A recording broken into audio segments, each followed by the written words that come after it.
guys, what's up? And welcome back to this YouTube channel. It's your guy Igor here. Here's a real reason why Canadian housing is unaffordable. There is a legal loophole that Canadian government doesn't talk about, and instead they're swarming international students for the unaffordable housing. But here is what is actually going on. Guys, have you seen these articles about, well, new construction catching fire all over Canada? Literally, somebody puts fire on new homes, guys, or TikTok videos that are getting to me recommend like this one, where a guy is basically saying that he is losing everything. like this one. Deposit on a pre-sale townhouse. I have been ruined, me and my elderly parents in India. Today, I'm going to break down the real reason or the entire scheme why Canadian housing is actually unaffordable and why Canadians cannot buy a home. I actually have so many of you people reaching out to me asking for help. And it's very difficult to help them now that they are on the hook for their tens or hundreds of thousands of dollars. It's very difficult to help later on because now they have to go to court to try and sort it out. But it could have been prevented, and that's why I'm making this video for you guys so that you're educated and you don't lose this kind of money. Here's the real problem. Now, besides it's snowing right now when I'm shooting this video for you, the real problem, guys, is that everyone is driven by greed. There are so many people driven by greed, trying to make money on speculation, trying to make money on, well, zero risk investment. Guys, how does it work? Here is the trick.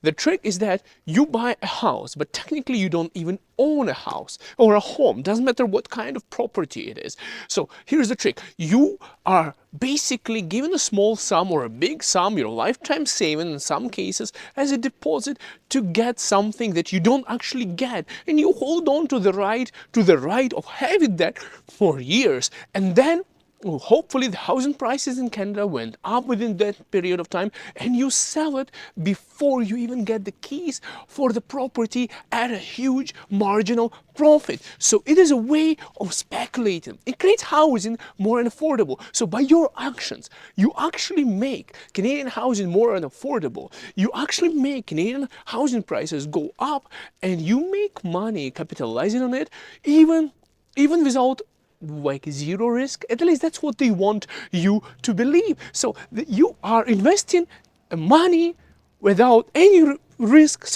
that's what they say, and you make a ton of money by creating the scarcity, by making housing shortage. So literally you are making the housing more unaffordable and creating this multiple offer and this entire situation, and then on that your housing prices that you have invested into goes up, and you sell it at a profit to somebody else who cannot afford buying what is on the market right now at a discount, and you still make money and they get a house. It's a win-win situation, right?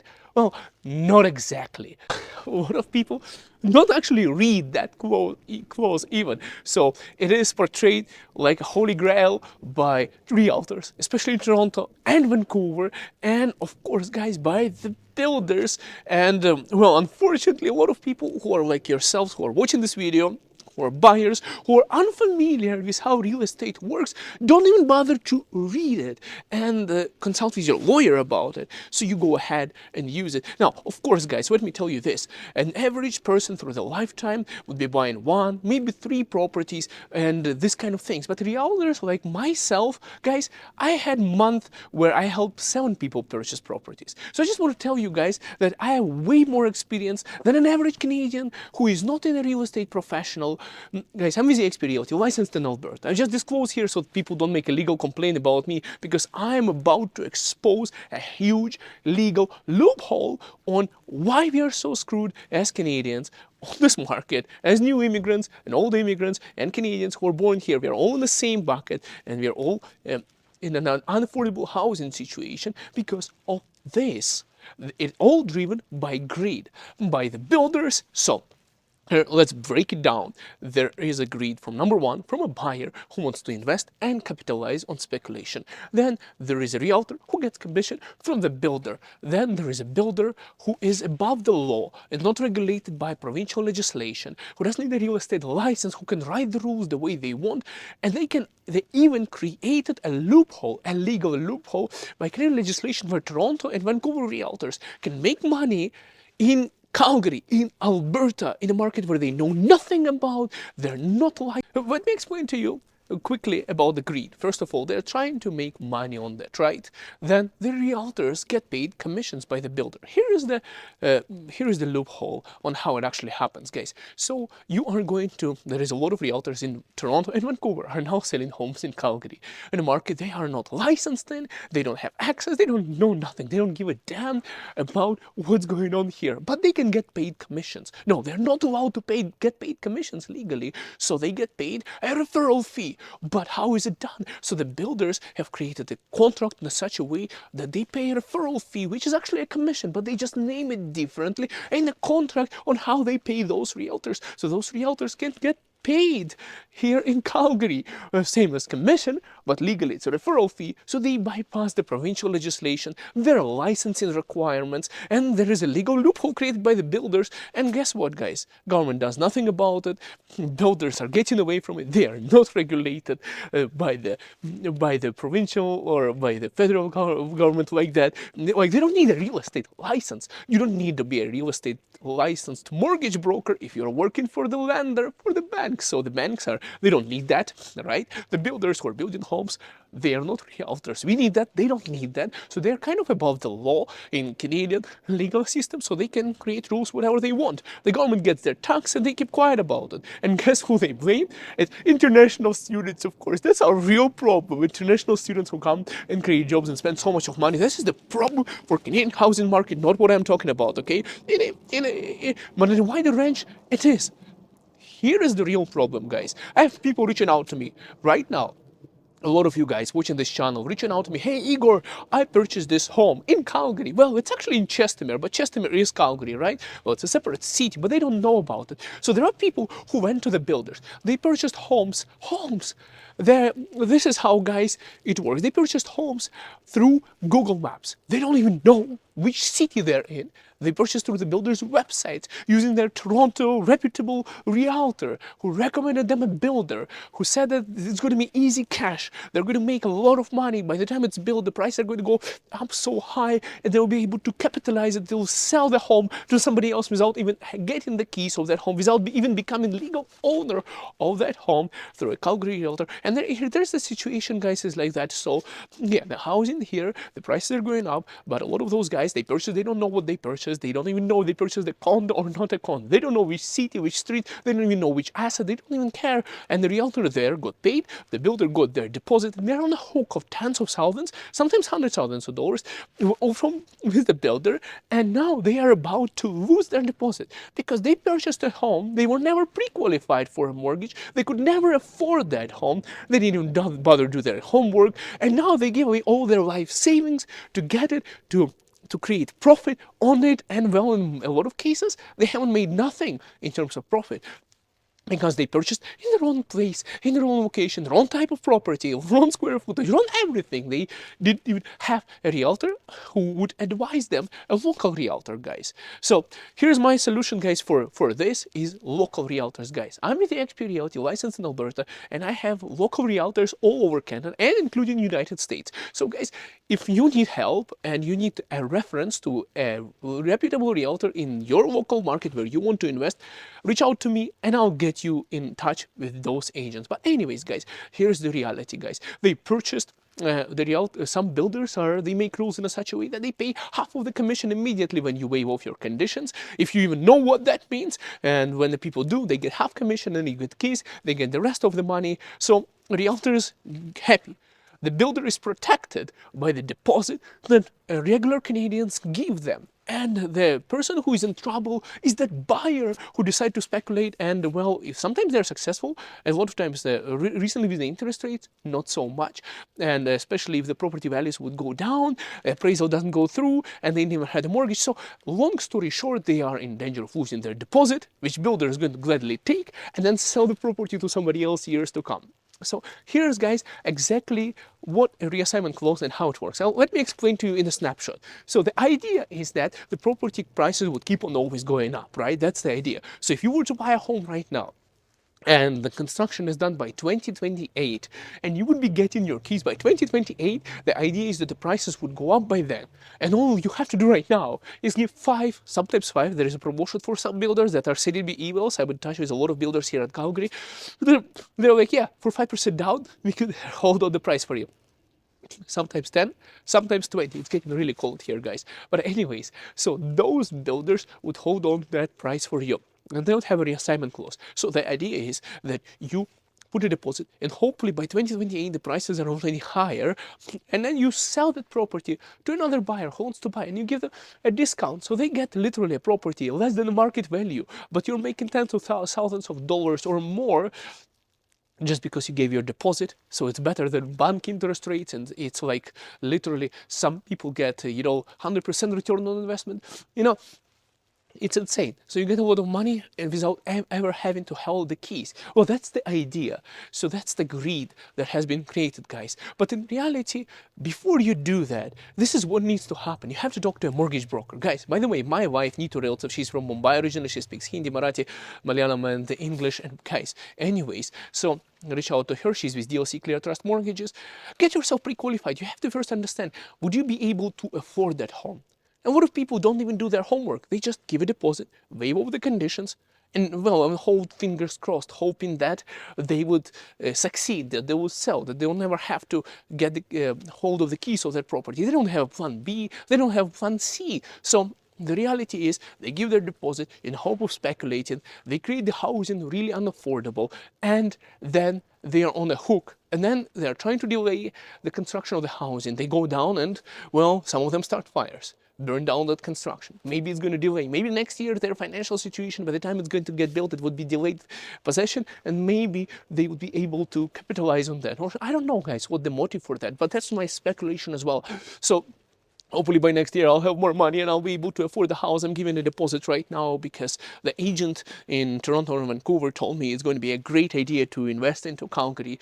And now, guys, the reality is that a lot of you are reaching out to me here in Calgary saying, hey, Igor, I don't know where it is. I purchased through Google Maps. I don't know the location, and they don't know nothing about it. They send me their documents, contract, say, hey, can you sell it for me? And I'm like, hey, guys, look, you're not really even the owner. So like, is it possible to sell? Yes, it is possible to sell in Calgary, but you're not allowed to advertise on MLS because you're not in the homeowner. So what's the solution for that? Now I have to send people a list of my lawyers, other contacts, and we're trying to figure out how to save those Canadians who've purchased their homes like that. And I'm saying, did you ever go to a mortgage broker there? I'm like, no, my realtor said, no, I don't have to.